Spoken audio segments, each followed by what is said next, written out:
और अंतर्राष्ट्रीय मानवीय कानून का उल्लंघन करता है। न्यूज एजेंसी रॉयटर्स के मुताबिक जब इजरायली सेना से इन आरोपों के बारे में पूछा गया तो उसने कहा कि फिलहाल उसे गजा में व्हाइट फॉस्फोरस वाले हथियारों के इस्तेमाल की जानकारी नहीं है।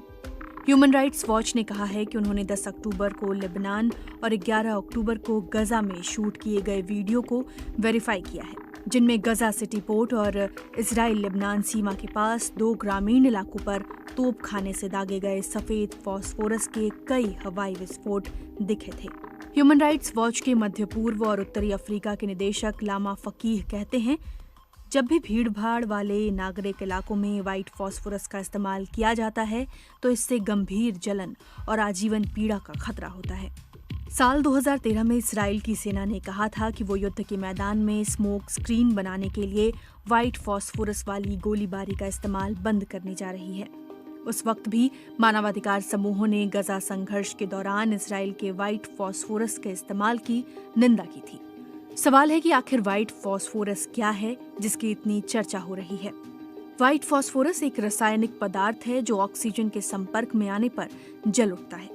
इसका इस्तेमाल तोपखाने के गोलों, बम और रॉकेट में किया जाता है। एक बार जब व्हाइट फॉस्फोरस ऑक्सीजन के संपर्क में आता है तो रासायनिक प्रतिक्रिया से 815 डिग्री सेल्सियस तक की तेज गर्मी पैदा होती है। ऑक्सीजन के संपर्क में आते ही व्हाइट फॉस्फोरस के जल उठने की वजह से रोशनी और गाढ़ा धुआं पैदा होता है, जिसका इस्तेमाल सैन्य कार्रवाइयों में किया जाता है। लेकिन जब व्हाइट फॉस्फोरस इंसानों के संपर्क में आता है तो भयानक चोटें पहुंचाता है। ज्यादातर जमीनी सैन्य अभियानों को छुपाने के मकसद से व्हाइट फॉस्फोरस का इस्तेमाल होता है। व्हाइट फॉस्फोरस के इस्तेमाल से सेनाएं एक स्मोक स्क्रीन बनाकर अपनी गतिविधियों को छुपाने की कोशिश करती हैं। व्हाइट फॉस्फोरस इंफ्रारेड ऑप्टिक्स और हथियार ट्रैकिंग सिस्टम में भी हस्तक्षेप करता है और सैन्य बलों को एंटी टैंक मिसाइलों जैसे निर्देशित हथियारों से बचाता है। गजा जैसे घनी आबादी वाले इलाकों में हवा में व्हाइट फॉस्फोरस का धमाका वहां रहने वाले लोगों के लिए जोखिम बढ़ाता है। कितना नुकसान पहुंचाता है व्हाइट फॉस्फोरस? व्हाइट फॉस्फोरस के संपर्क में आने पर इंसानों को गंभीर जलन महसूस होती है, ऐसी जलन जो अक्सर हड्डियों तक पहुंच सकती है। इस जलन से बने घावों को ठीक होने में वक्त लगता है और उनमें इन्फेक्शन होने की संभावना होती है। अगर मानव शरीर के सिर्फ 10% हिस्से पर व्हाइट फॉस्फोरस के जलने की वजह से घाव हो जाएं तो ये जानलेवा होता है। इसके संपर्क में आने पर इंसानों में सांस लेने में दिक्कत हो सकती है और शरीर के कई ऑर्गन काम करना बंद कर सकते हैं। व्हाइट फॉस्फोरस की वजह से मिले प्रारंभिक घावों के बाद जो लोग बच जाते हैं वो अपनी बाकी जिंदगी में दर्द सहते हैं।